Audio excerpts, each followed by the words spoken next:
Peatükk 2. Targad hommikumaalt.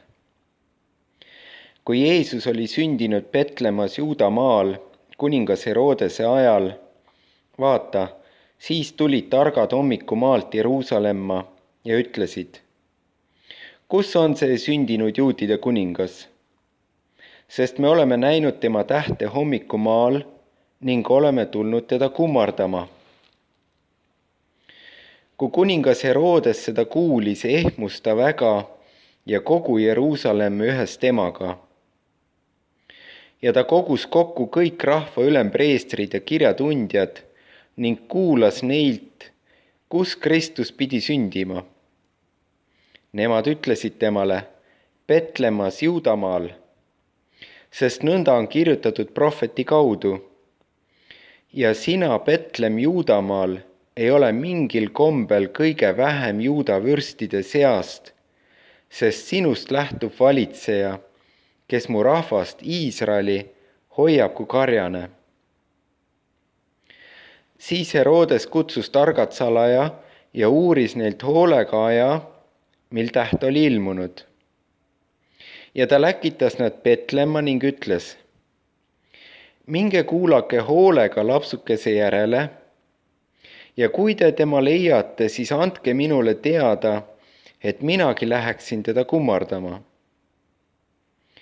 Kui nemad olid kuningat kuulnud, siis nad läksid teele. Ja vaata, täht, mida nad olid näinud hommikumaal, käis nende eel, kuni ta tuli ja seisatas ülal seal kohal, kus lapsuke oli. Aga tähte nähes nad said üliväga rõõmsaks.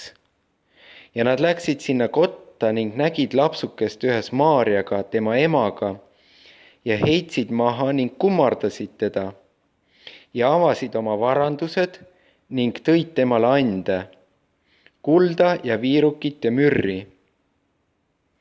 Ja kui nad unes olid Jumalalt saanud käsu mitte minna tagasi Herodese juurde, läksid nad teist teed tagasi omale maale. Põgenemine Egiptusesse. Aga kui nad olid ära läinud, vaata, siis ilmus Issanda ingel unes Joosepile ja ütles: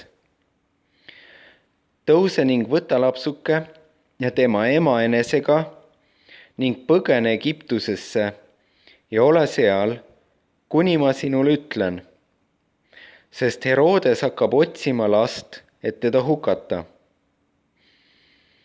Siis ta tõusis ning võttis enesega lapsukese ja tema ema öösel ja läks ära Egiptusesse ja oli seal kuni Herodese surmani, et läheks täide, mis Issand on rääkinud prohveti kaudu, kes ütleb: Egiptusest ma kutsusin oma poja.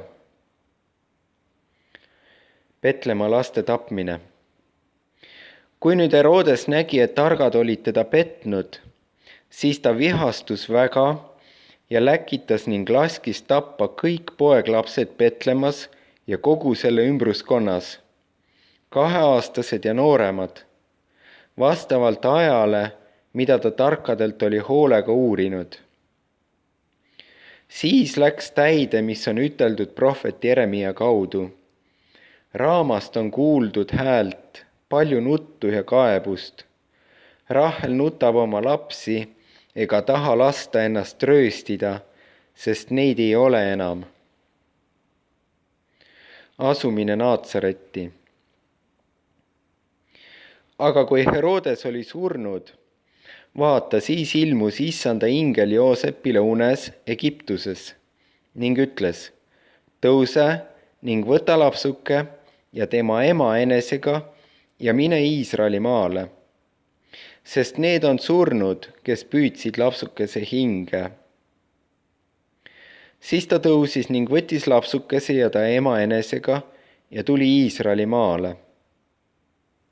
Aga kui ta kuulis, et Arhelos valitseb Judead oma isa Herodese asemel, siis ta kartis sinna minna. Kuid ta sai unes Jumalalt käsu ja siirdus Galilea aladele ja tuli ning asus elama linna, mida kutsutakse Naatsaretiks, et läheks täide, mis on üteldud prohvetite kaudu. Teda peab hüütama naatsaretlaseks.